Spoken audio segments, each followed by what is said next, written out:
The accounting function within most newly acquired small businesses requires a lot of work to become aligned with the company's new reality of annual audits, monthly covenant tests, and quarterly board meetings. Nobody knows this better than System 6, an outsourced finance, accounting, and tax partner to over 300 businesses nationwide that specializes in helping businesses upgrade their accounting capabilities. System 6 works with companies in a variety of industries and has served all types of ownership groups, from holding companies to private equity firms to over 50 search funds and independent sponsors. The company is led by Chris Williams, himself a search fund CEO, and you can outsource as much of your finance department as you'd like to System 6. They handle everything from bookkeeping to bill payments to payroll processing, invoicing, investor reporting, budgeting, and other controllership work. They can even file your taxes. If you're interested in learning why System 6's NPS score puts them at the top of their industry, email hello@system6.com and mention In the Trenches. Doing so will allow for a complimentary audit of your existing finance and accounting infrastructure, a service that would otherwise cost you $500. Again, that's hello@system6.com.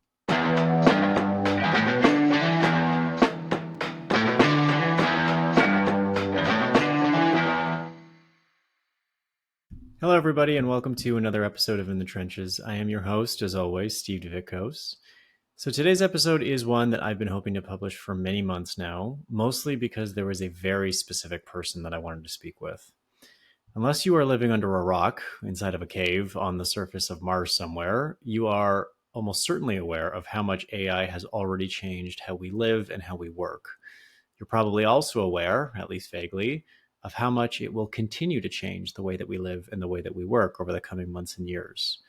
The process of searching for, diligencing, acquiring, and operating a small business is no exception to this. Those who don't know how to leverage the power of AI may find themselves quickly falling behind those who do.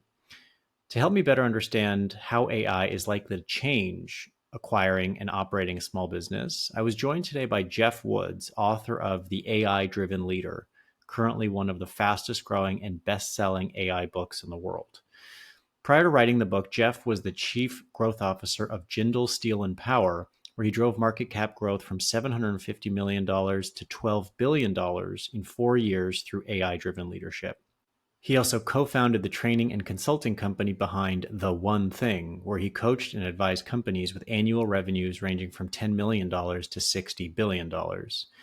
Before we dive into today's episode, allow me to conclude with my usual reminder that I'm an active investor in search funds and the companies that they acquire through my fund, Mineola Search Partners. And if you tuned into the brief episode that we published last month, you'll be familiar with the fact that we just concluded the first close for Mineola's second fund that will again be investing in search funds and the small businesses that they acquire. So if you're looking to raise a search fund yourself, or if you're interested in investing alongside me within the search fund asset class, I'd welcome the opportunity to speak with you. But for now, I hope you enjoy today's wide-ranging conversation with Geoff Woods.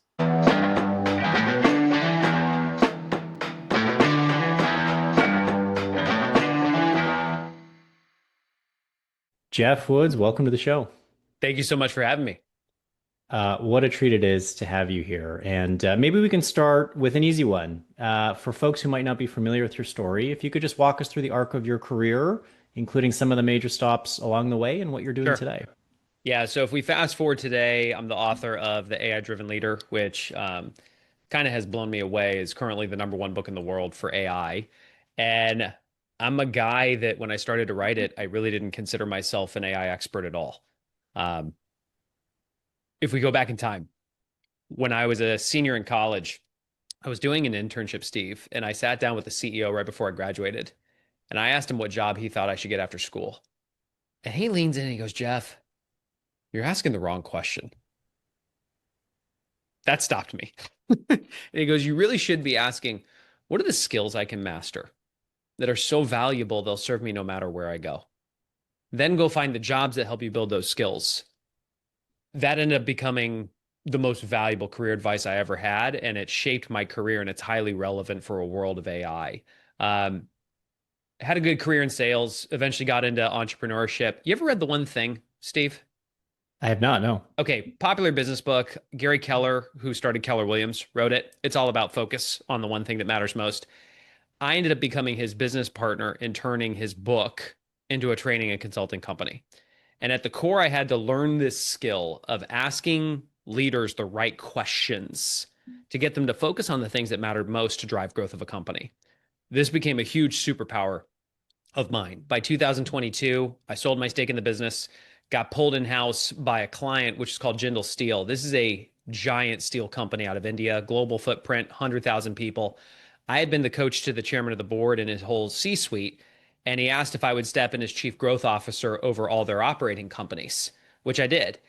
My focus was very narrow: strategy, execution, people, and technology. Meaning every operating company, I would sit down with them to define strategy, their future competitive advantage. I'd ask questions like, what's the business that'll put you out of business? What would it look like if you were the one to build it first? And we would cast that vision and get real alignment around it. And then we'd say, great, execution. Let's have a focused business plan that we can stay focused on, that if we do so, will not only allow us to hit our goals, but achieve our strategy over the long run.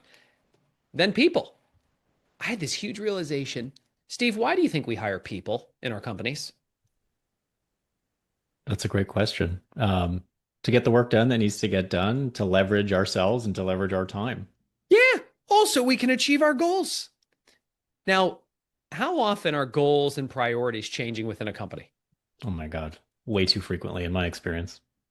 And I had this huge realization of, oh my gosh, we have all these talented people, but we're focusing them on the wrong targets because we have not realigned them. And I asked a question, which was, how might we dynamically realign a workforce of that size?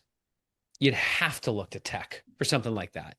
It was December of 22 when I saw ChatGPT for the first time. It had literally been out for 2 weeks. And when I saw it, I saw the next skill, Steve. But I think I also had the same limiting beliefs a lot of people listening to this had, which is one, I'm busy. I'll get to it later. Or two, can't I just delegate this to IT? Or can I hire a consultant who can do this for us? But in the back of my mind, I wondered, what if this was this skill that if I could master it, it would be so valuable. It would serve me no matter where I go. And so I just made a commitment. I'm going to use it once a day. The problem is I was asking myself all the wrong questions. I was asking, how do I use this to write a better email? And honestly, it felt like a waste of time. But then I realized, okay, my whole career has been defined by asking leaders the right questions to unlock new levels of growth. Here I am asking AI questions. Could I turn the tables and get AI to ask me the right questions? That was a true game changer because that's when I started to use it as a thought partner to elevate how I think. And when I showed the chairman how I was using it for strategy, he put me in charge of AI for the company. The problem is I knew nothing about AI. But I had learned something from my old business partner, Gary Keller. Anytime you're hitting a ceiling of achievement, you're just missing a person. Mm-hmm. If you're asking, how do I drive this through the company? Are you actually asking the right question? Versus who can I get into relationship with that could enable me to drive this through the company? And in my case, that led to a partnership with Google. I learned a lot going to their headquarters about the tech. And as we started to drive it through the company, it just became so clear that the tech is not the difference that makes the difference. It's the leader who wields it. But most leaders know it's the future, but they don't know where to start. They don't know what to do next. They all think they're falling behind. And I realized I thought I could solve that problem. So I resigned, wrote the AI Driven Leader. It's now #1 in the world. And I built a company called AI Leadership, which helps executive teams harness this in a way that actually moves the value of their company. Fantastic. Um, I would love to break our conversation down today into three primary buckets. So the first is the M&A due diligence process, and we're not going to get into the nuts and bolts of M&A Sure. specifically. We're going to talk about how a prospective investor ought to think about certain business models in certain industries. Sure. Then I want to get to AI's application internally to small businesses, and then we'll conclude with some questions about the future of AI. Sure. So maybe I'll start with a question that I feel like I wrestle with almost daily, evaluating new small businesses to invest in. And that is like at the highest level, how should buyers think about whether AI is likely to be a net positive or a net negative for any given company in any given industry? Obviously, it's very context and situation specific, but are there any questions that you might ask of a business owner or any things that you would look for in an industry that would suggest that, hey, AI is likely to be a net positive as opposed to, let's say, an existential threat? I think it's both in every industry. And the question is, how do you maximize the upside or mitigate the downside? So let's use, just because this is top of mind for me, because I was speaking to a coaching company yesterday. Coaching. I've been an executive coach the last 10 years of my life. The vast majority of my money I made asking leaders the right questions. The moment I figured out I could get AI to ask the same questions as me, if not better ones, it scared the crap out of me. But I had a choice to make. I could ask, how might AI replace me? And I could find answers for that. Or I could ask the question, how might AI make me irreplaceable? And I could find answers to that. Have you ever read the book 10x is easier than 2x? I haven't read the book, but I am familiar with its general message. Yeah. So from Dan Sullivan, here's the fundamental premise. If you want to double the size of your business or double your income, you can keep doing 80% of what you currently do. You only got to change 20%. You can double. But you want to 10x the size of your business or 10x your income, you've got to hold on to the core 20% you currently do that drives 80% of the results. And you've got to stop doing 80% of what you currently do and reinvest all of that in higher capability. And you can 10x.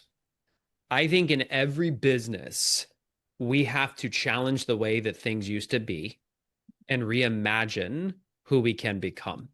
And to embrace this idea that if you are looking for linear growth, like only changing 20%, I'm not investing in that business. And I don't need the current leadership team to be thinking that way if we're talking M&A and me acquiring them. But from an acquisition standpoint, I personally want to look at the business model and ask the question, what's the AI driven business that would put this out of business?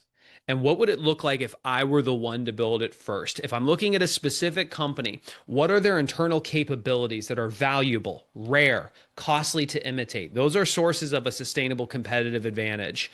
And if I used AI on those capabilities, where would it enhance those capabilities and where might it undermine those capabilities? Because it could do both. And you use it where it's an enhancement and you don't use it where it undermines. And then you got to look at the leadership team and understand what is their current appetite for change and transformation. Is this a current team that's excited about AI, that's already leaning in, that's embracing it, that's optimistic about this?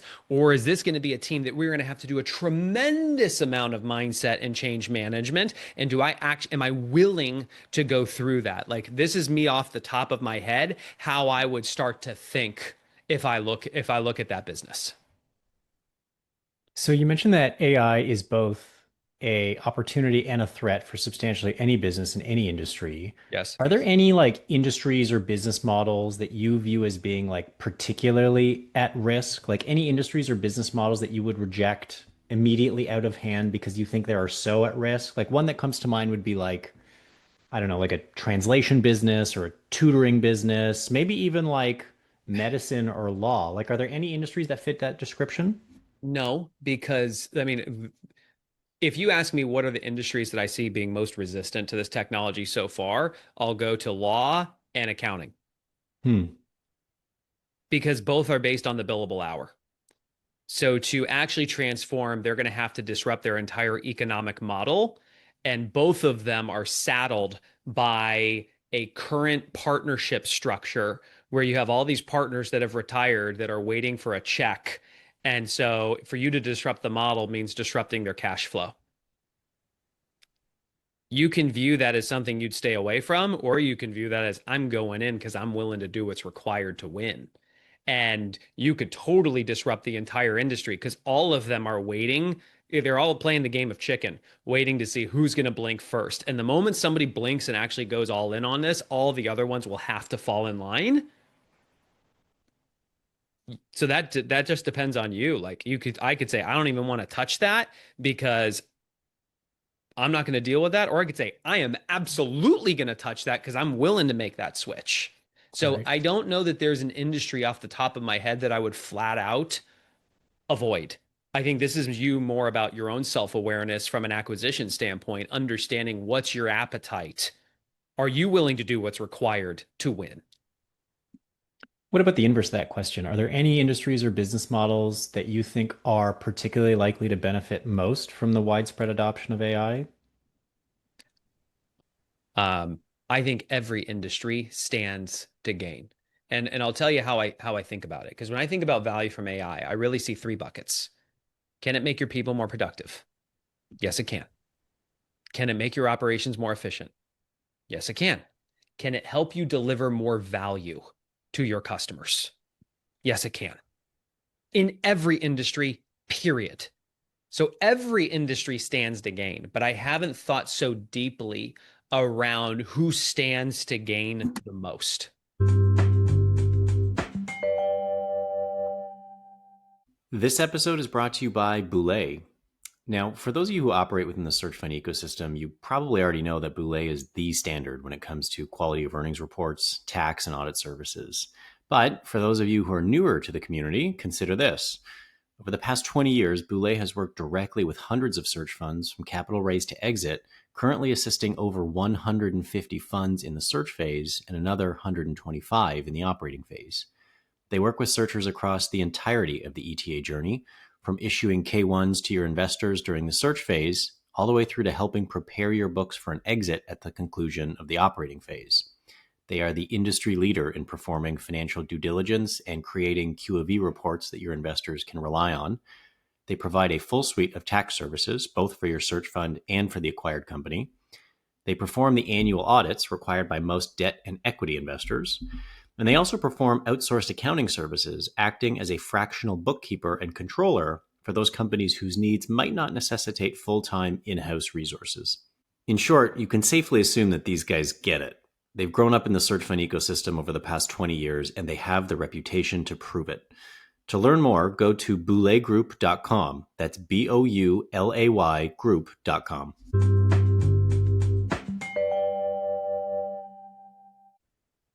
So I used to run a software company, and it has become almost fashionable for external observers to point to the broader software ecosystem as being one that is particularly at risk of being disrupted by AI. I saw somebody post something recent that said something to the effect of, every time I use a software tool, I ask myself, could this just be a prompt? And most of the time, the answer is yes.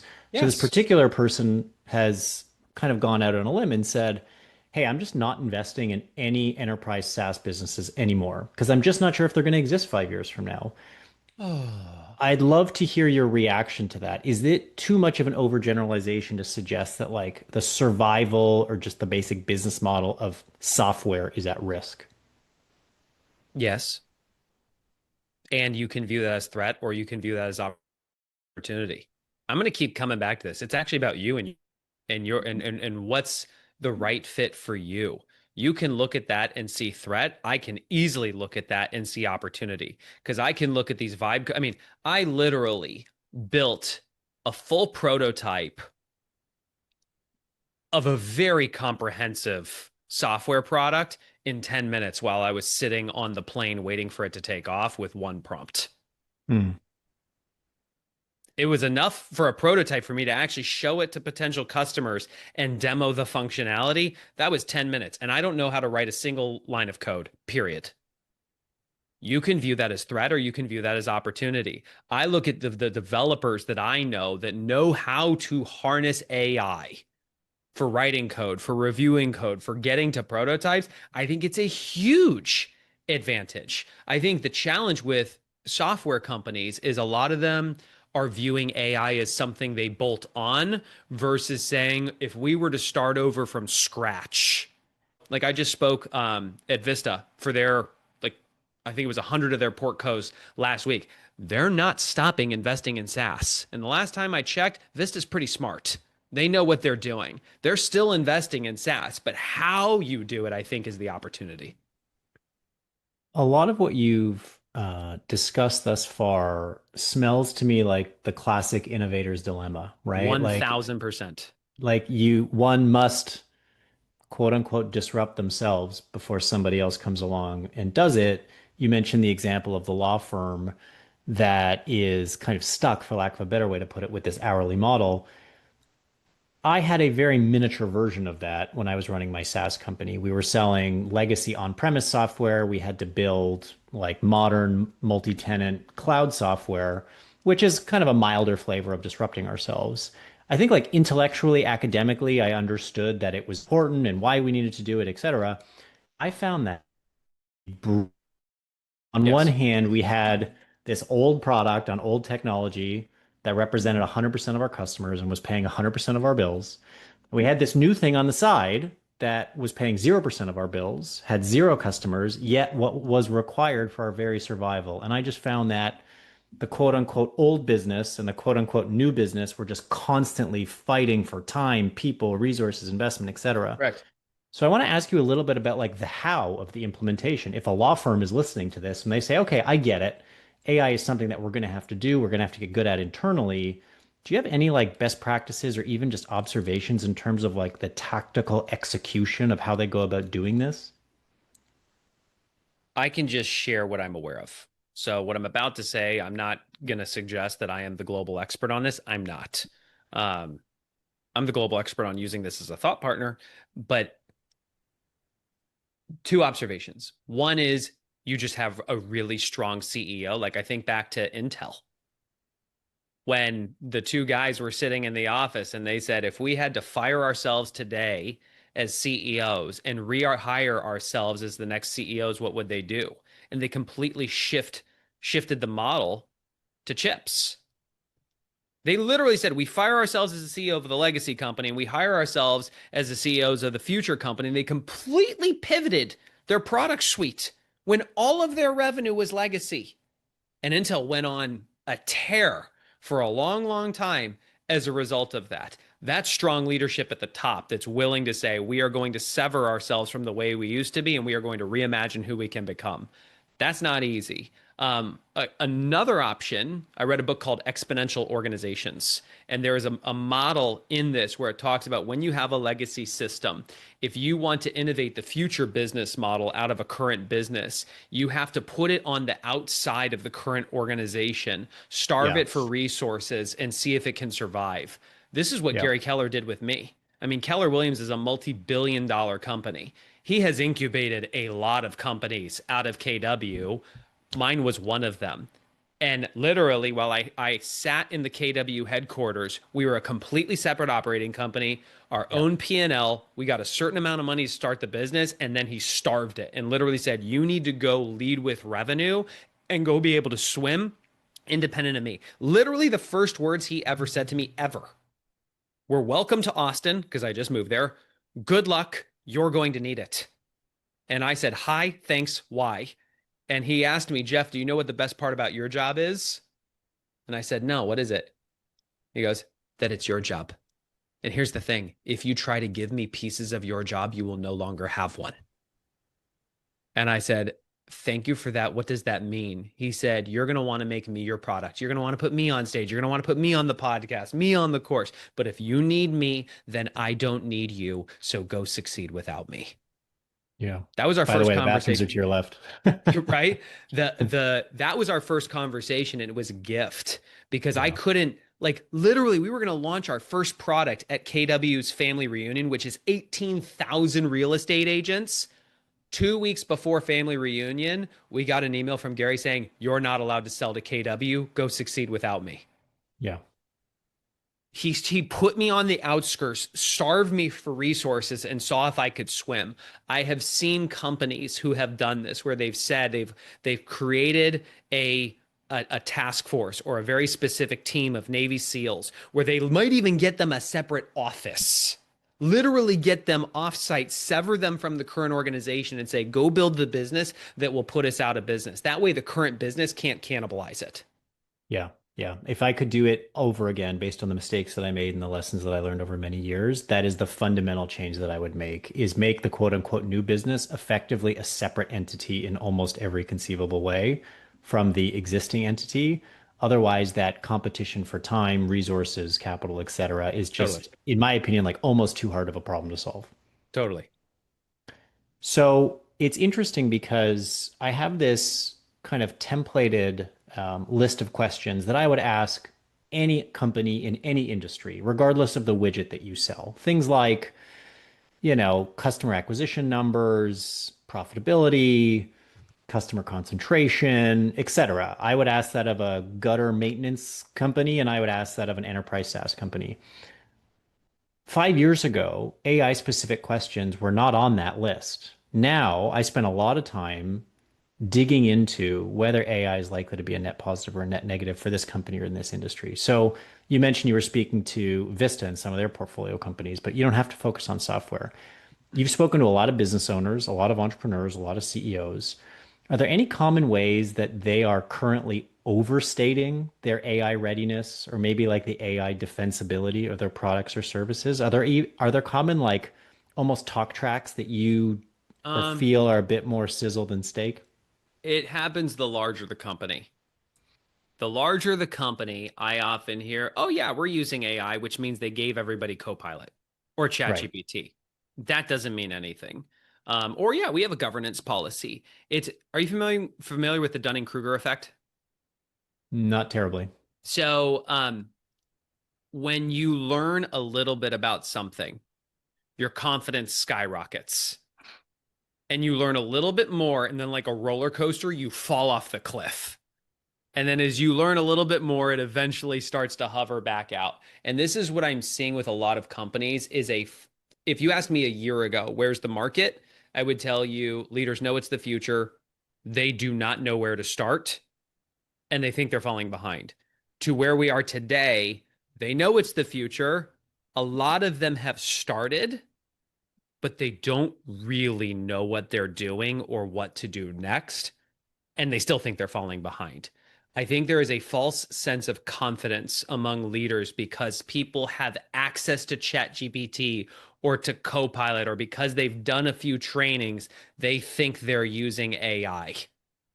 But it's like they're still trying to win the race with a tricycle rather than being on the jet.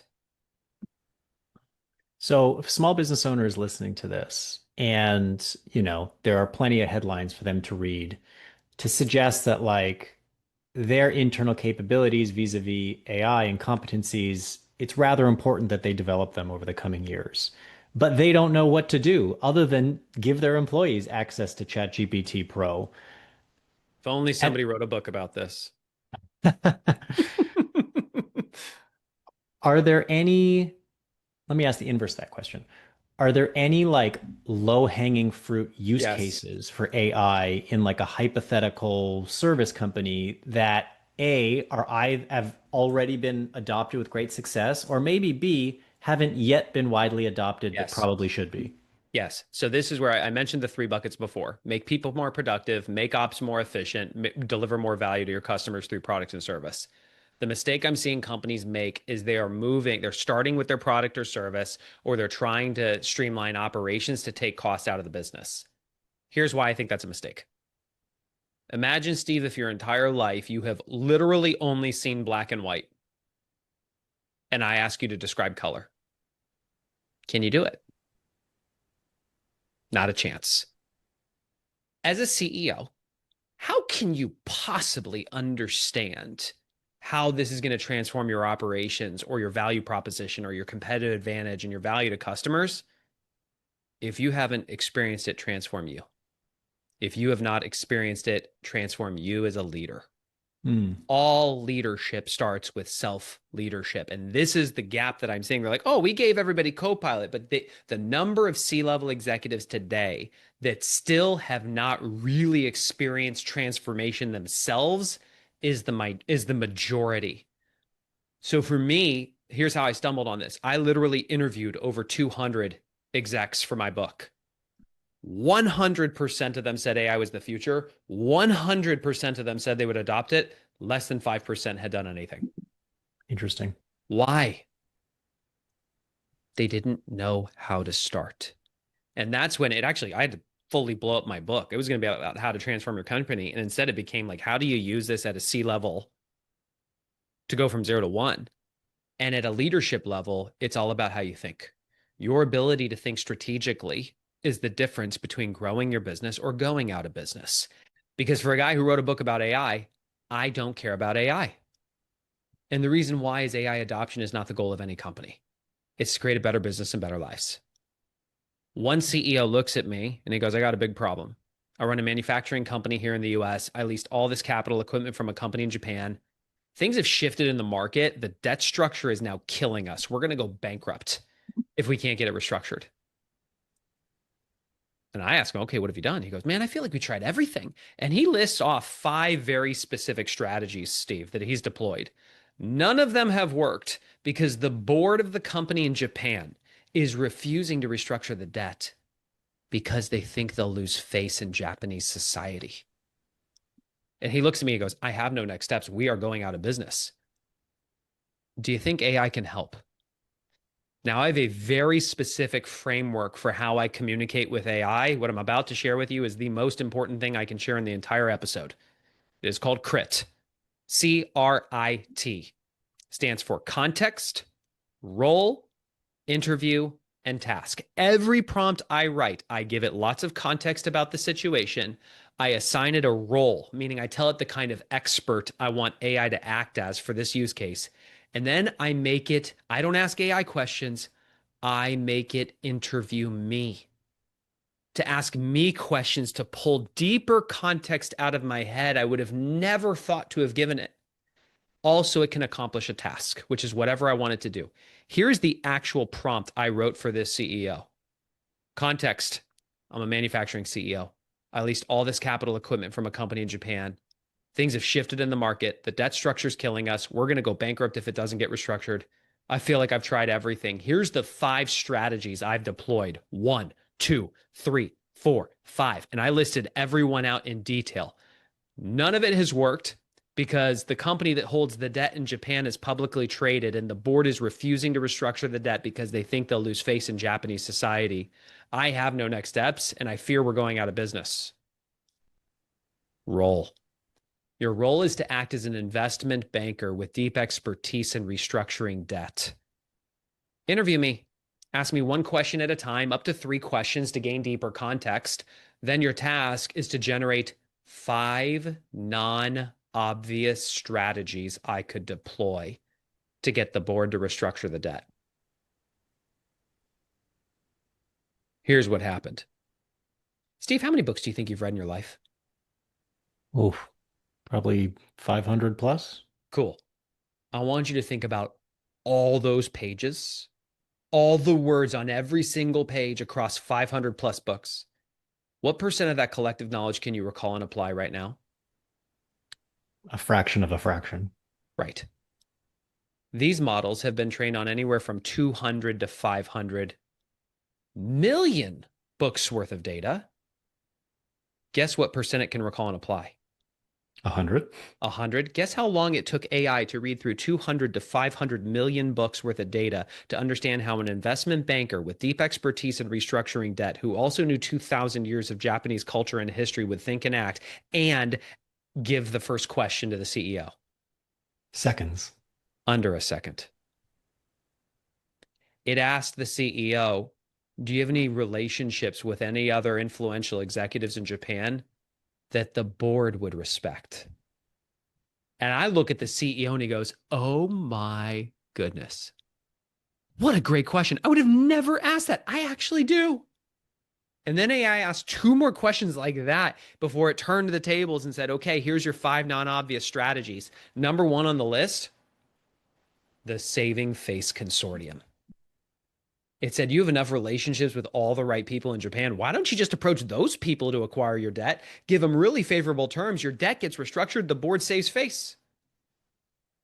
I turn and I look at the CEO. He's actually holding back tears. And he admits to every person in the room, I have not slept in 90 days. I have been making peace with the fact that we are going out of business, but in less than 10 minutes, I got hope. 2 months later, my phone rings and it's a text from him and it said, the ball is moving. I actually think this is going to get done. Your ability to think strategically is the difference between growing your business or going out of business. Use AI to elevate how you think.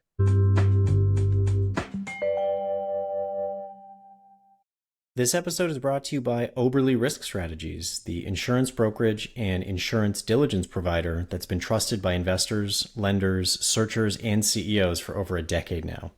The company is led by August Felker, himself a two-time searcher within both the funded and the self-funded models.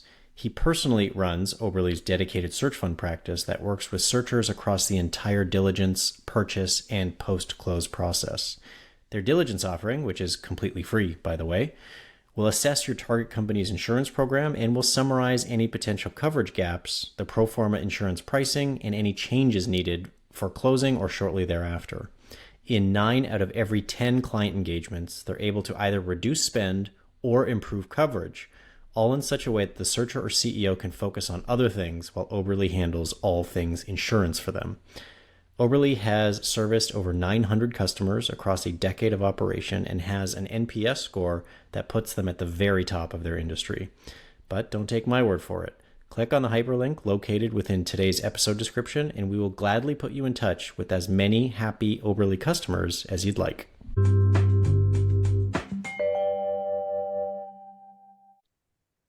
Incredibly interesting. I mean, the crit framework is just incredibly thought-provoking and one that I'm going to experiment with later on this afternoon. I also love You this idea that before your company can become competent and proficient with AI, you as the leader first must do both of those things at a yeah. personal level.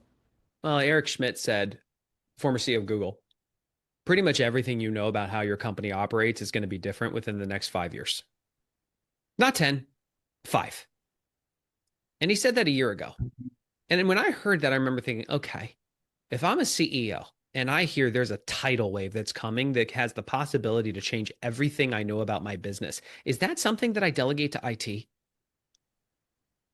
No freaking way. Like, I would clear the decks to learn as much as I can so I could figure out how do I ride the wave instead of getting crushed by it. Let me give you another example specifically in M&A. I was doing a workshop for a room full of CEOs, and I told the story about how I've created AI boards, like actually trained on real board members to simulate the board so we could give it the deck before the meeting and it would tell us everything the board would say before they ever say it with at least a 90% accuracy. Yeah. I have my own AI advisory board. Steve Jobs is on it for vision, product design, and storytelling, but he's not allowed to give me advice on being a husband, a father, or a leader. Warren Buffett is on my board for long-term planning and risk mitigation. My future self is on the board of the man I want to become in 30 years, so that version of me can advise me today. Um, One of the guys comes to me and goes, okay, I love this idea of a board. I'm in the process of selling a minority stake in my business to my number one competitor. They just started the due diligence today. And I'm wondering if it's possible to create an AI board that could simulate what their due diligence team is going to think and ask so I can be prepared for those things before they think it and ask it. And I literally opened up ChatGPT, wrote crit, context, everything about his business, all the things he had shared with me, fed it the name of the company that was going to be doing the due diligence. He fed me the names of the people that were doing the due diligence on behalf of that company that was acquiring the minority stake.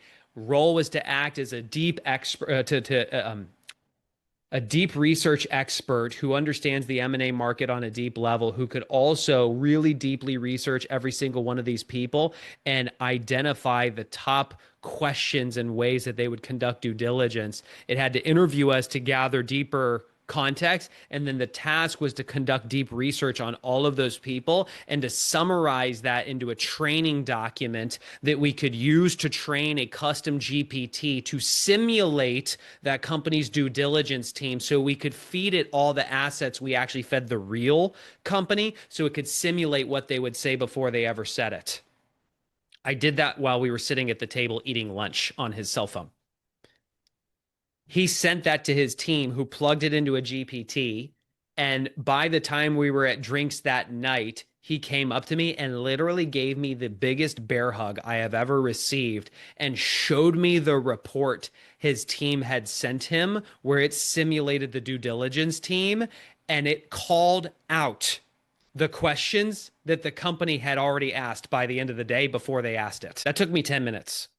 What I have recently found interesting is when ChatGPT first came out some number of years ago at this point, there was a wide swath of headlines, appropriately so, about how this is going to change everything. 3 years later, or however many years it's been, I'm seeing a different type of headline, which is examples of how companies like overshot or maybe acted too quickly. I can't remember the name of the company. It might have been Klarna, but they famously fired, I don't Klarna, know, not, yeah, Klarna. 90% or some large percent of their customer service reps. They ran it off AI for a while, and now they said, oops, we kind of Yeah. overshot. We need to hire them back. In any instances of companies overshooting or acting too rashly or acting too quickly or without the sufficient, amount of thoughtfulness, are there any like through lines or maybe generalizable Yes. lessons that you can extract from those Yes. case studies? Senior leaders are viewing AI as a solution looking for a problem. Hmm. So they go, we want to drive cost out of the business. We're going to fire the majority of our customer service reps when they are still living in black and white. They have never seen color, meaning the people who are identifying and approving the use case aren't qualified to do so. That's the through line.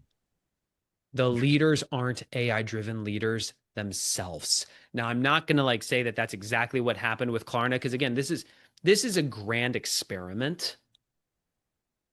Anybody who tells you they know how this is all going to shake out doesn't know. Like that Dunning-Kruger effect, like I'd like to think I know a lot about AI.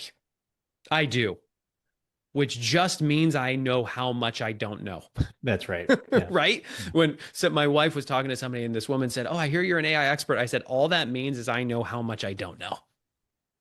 That's what you should be listening for. So now let's be clear.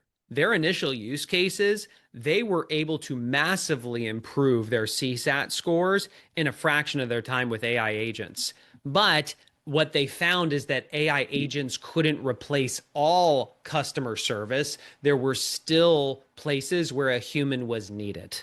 So they just overcorrected. It's not that they were wrong with AI or that they're getting rid of it. They're still using it.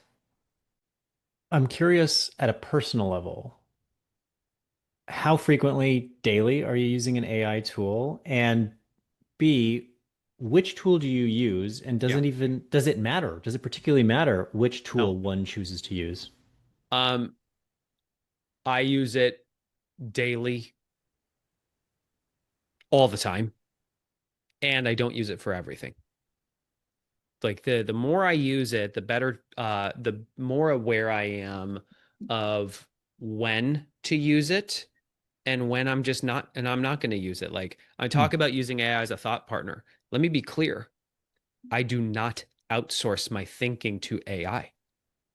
I still sit down. Like I actually am staring at a leather chair on the other side of my office that is my thinking time chair that I literally go to think, where I have pen and paper, and now I have a remarkable tablet, where I still will ask myself questions and journal my thoughts with a pen because I know how to shoot the arrow to use AI, but I got to know a target to aim it at. So there are still times that I go to old school journaling, but once I know where I want to focus, no longer do I just sit there and think by myself, which is me recalling and applying the minority of the information that I can recall, which is the minority of the information of the world.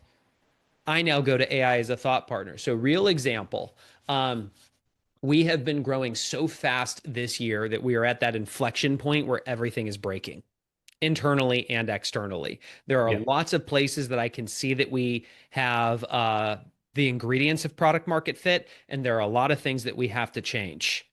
I went to my AI board, put it into voice mode.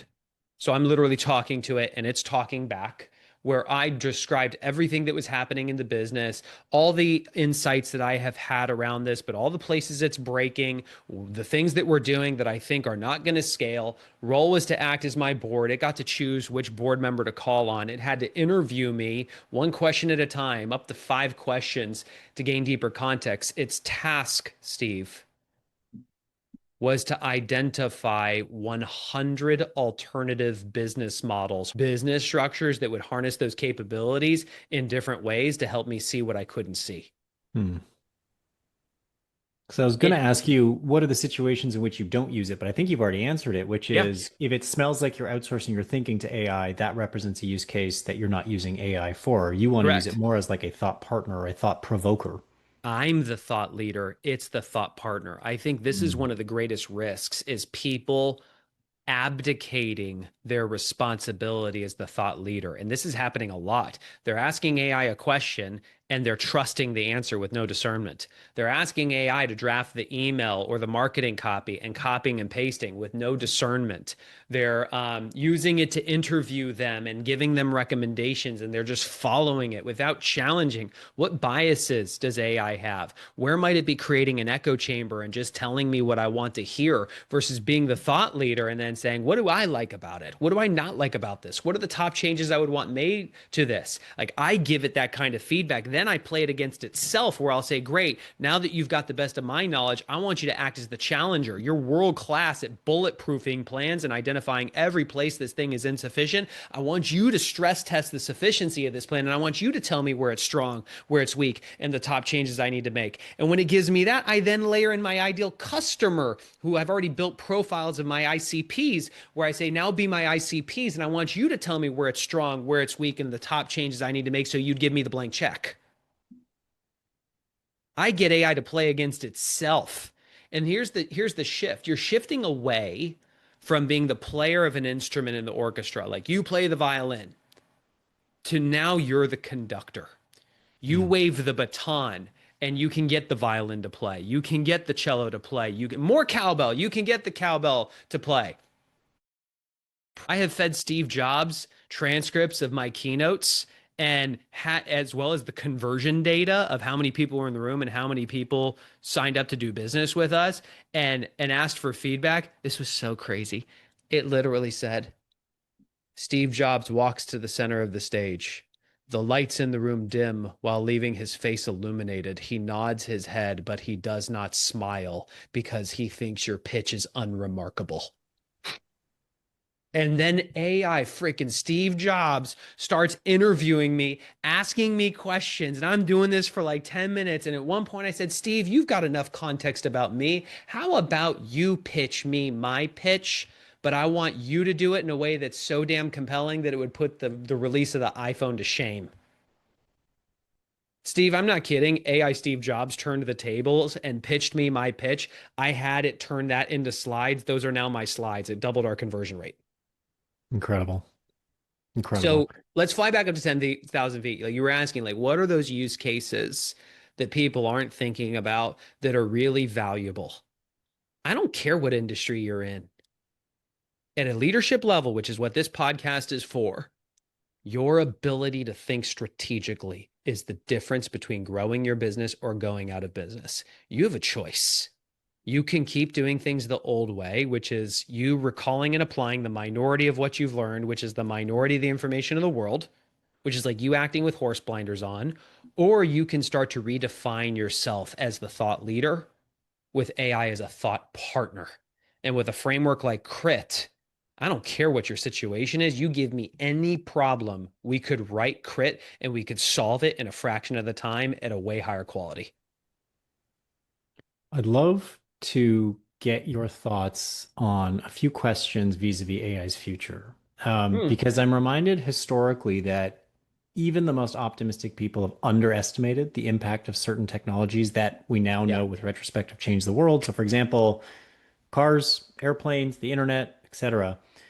Do you think that's also the case with AI? Like, are even the most optimistic among us underestimating its likely Yes. impact? Yes. And if you listen to Eric Schmidt talk about this, that's what he'll say. Because he'll cast a vision that will blow people's minds, and he goes, I'm probably underestimating it. Hmm. Here, before the internet, you could not have imagined Google or Uber or Waymo, Zoom. Like you just couldn't even fathom it. 6 out of 10 jobs today didn't exist in 1940. Humans are very linear thinkers.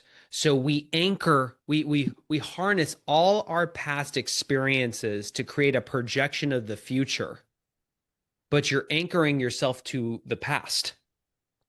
So we really are terrible at envisioning the future. And my realization is that fully adopting and harnessing and wielding AI across people, operations, and product is not you winning the game. It's your ticket to play the game. All this stuff that we're talking about is not even how to win. That's your ticket to get in to what is the market and the business of the future. Most people are grossly underestimating how different everything is going to be as a result of this. And the question I If thought I were about, to ask you to support the exact opposite viewpoint, would you oh, be I able to love that you argue just the did that. idea that the threat of AI is significantly overblown for those operating small, largely local businesses? No, Hmm. I Thought that might be think your answer. no. And there are studies that are coming out, like an MIT study, like 95% of AI use cases don't even matter. You know why? Because a leader's still seeing black and white and is unqualified to make the call on where to deploy it, and they're not thinking strategy first, technology second. Yeah. Um, so in the short term, I think there's going to be a lot of treading water and people wasting a lot of time, effort, money, resources on AI because the leader hasn't gotten in the driver's seat and said, I'm going to embrace this and I'm going to be really strategic about this. I think 80% of the use cases are a distraction. You know Yeah. why? They drive the minority of the value. Why the heck are we majoring in the minors? Let's focus on the 20% that drives 80%. The number of people that tell me like, "Oh, well, I study this tool and I'm what about this tool and what about this tool and what about this tool?" And I'm like, "How much?" One guy literally was bragging to me about how he was able to collapse 8 hours of work to 2 consistently. And I went, "That's amazing. What do you do with the other 6?" And he goes, "Oh, I research AI tools."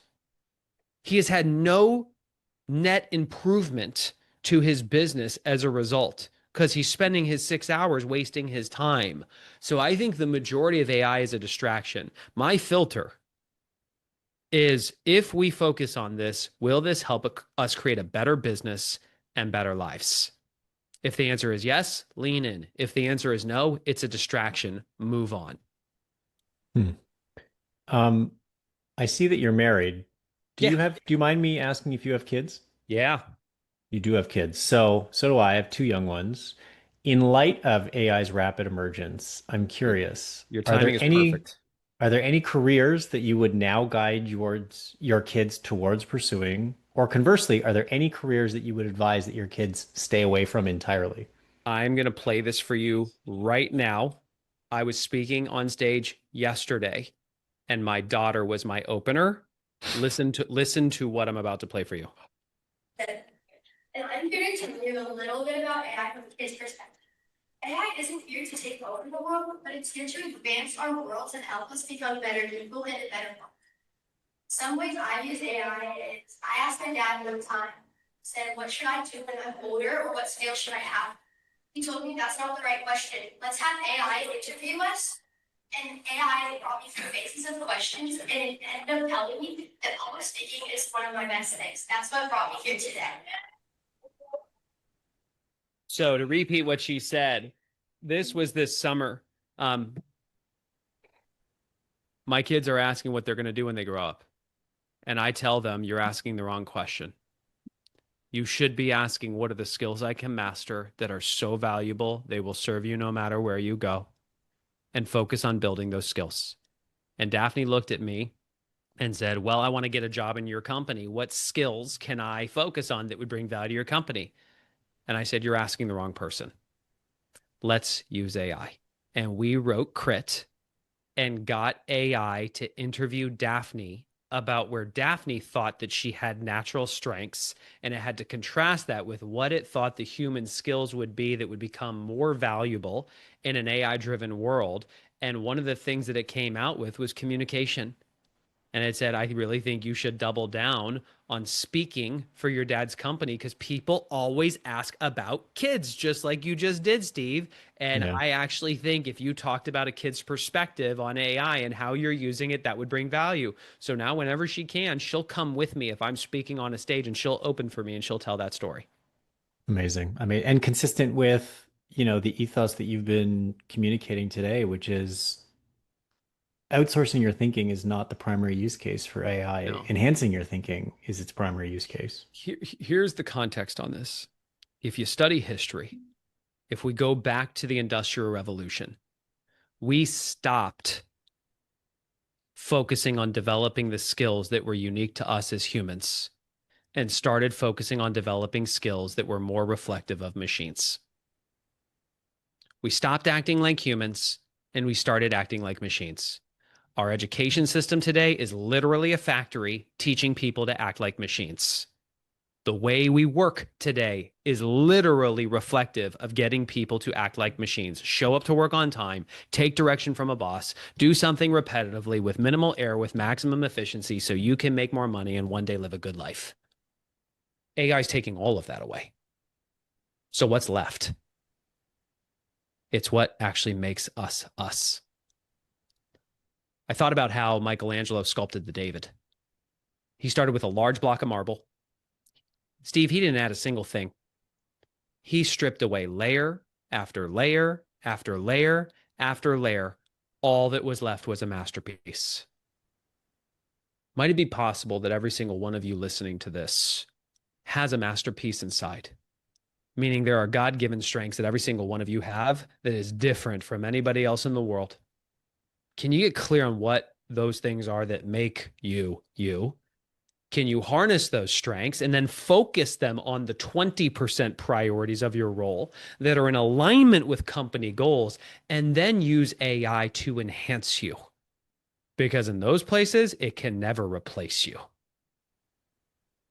In order to do that, you have to ask better questions. Who can you become? That answer lies within you. Geoff, before I let you go today, I'd love to end with the concluding question that I often end with. And at the risk of putting you on the spot, the question is, what is the most meaningful lesson that you've learned over the past 12 months across any domain of your life? Personal, professional, family, spiritual. Any lessons that really resonated with you over the past year? How many times I'm artificially putting a ceiling of achievement over what's possible for me.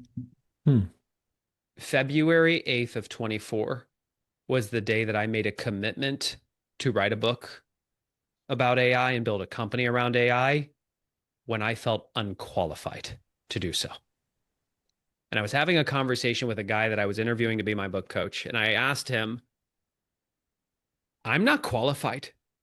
I'm not an expert on this yet. And I don't even know what the book's going to be about. And you're telling me the book has to drive the company. I don't even know what the company's going to be about. So do I go become an expert, like gain the credibility and build the business, then write the book?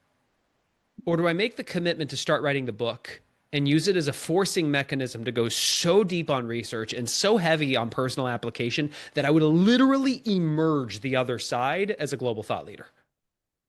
Steve, the moment I asked the question, I knew the answer. People think you have to have the capability and the confidence before you begin. You don't. You make the commitment first. Then you have to summon this massive amounts of courage because you feel like an imposter. And as you start to move forward in spite of that imposter syndrome, you start to gain capability, which then leads to confidence. I remember writing the book and wondering, like, is anybody even going to read this? Are people even going to like it? Like, if you told me that it was going to end up becoming the #1 book in the world for AI, or that we'd sell 100,000 copies in the first year, which the average business book sells 1,000 in their life. I mean, that's top 1% of all time. Self-published, zero marketing dollars. I wouldn't believe you.